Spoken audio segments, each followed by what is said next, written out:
az səslənir. Deyirlər ki, güya bizim yəni Azərbaycan Xalq Cəbhəsi, Müsavat Partiyası, yəni bizlər güya demişik ki, Azərbaycanın yolları qızıldan olacaq. Əgər Azərbaycan müstəqil olsa. Bu təbii ki, əgər kimsə də bu ifadəni səsləndiribsə, burada söhbət sözün hərfi mənasında yolun qızıldan olmasından getməyib. Yəni Azərbaycanda yüksək səviyyəli yolların, yüksək səviyyəli kommunikasiyaların, yüksək səviyyəli həyat səviyyəsindən olmasından gedib. Və əgər doğrudan da Azərbaycanda korrupsiya və rüşvətxorluq olmasa, Azərbaycanda oğurluq olmasa, Azərbaycanda düzgün kadr siyasəti aparılsa, Azərbaycanın vəsaitləri düzgün istiqamətə yönəlsə, Azərbaycan, məsələn, Qətər səviyyəsində yaşayacaq, Amon səviyyəsində yaşayacaq bir dövlətdir. Niyə, mən demişəm bu sözü əvvəllərdə, niyə bizim heç də erudisiyasına görə, intellektinə görə Azərbaycan xalqından üstün olmayan, yəni hər bir xalqın öz üstünlükləri var. Mən özümüzü ərəblərdən üstün saymıram, onları da bizdən üstün saymıram. Yəni, bu da bir millətdir, biz də bir millətik, bizim də yüksək üstün cəhətlərimiz var, onların da üstün cəhətləri var.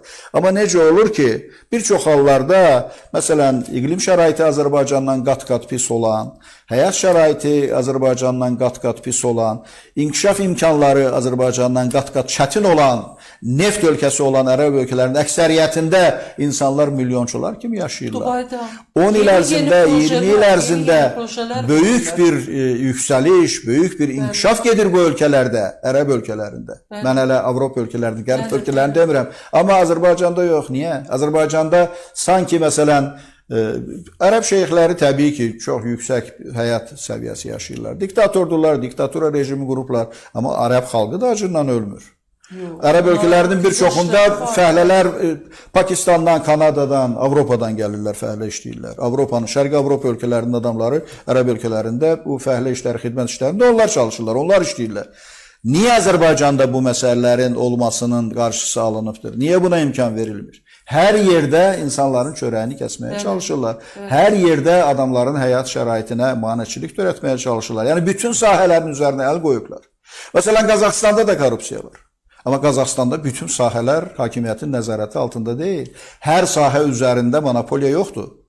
Xüsusi sahələr üzərində monopoliya var, amma hər sahə üzərində monopoliya yoxdur. Tamamilə azad sahələr var. Məsələn, ərzaq təminatı, taxıl, tikinti materialları filan, bu tipli məsələlər monopoliyada deyil. Azərbaycanda hər bir sahə monopoliya altındadır.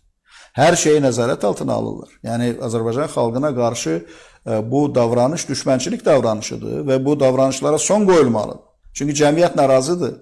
İndi Naxçıvanda olan korrupsiya faktlarından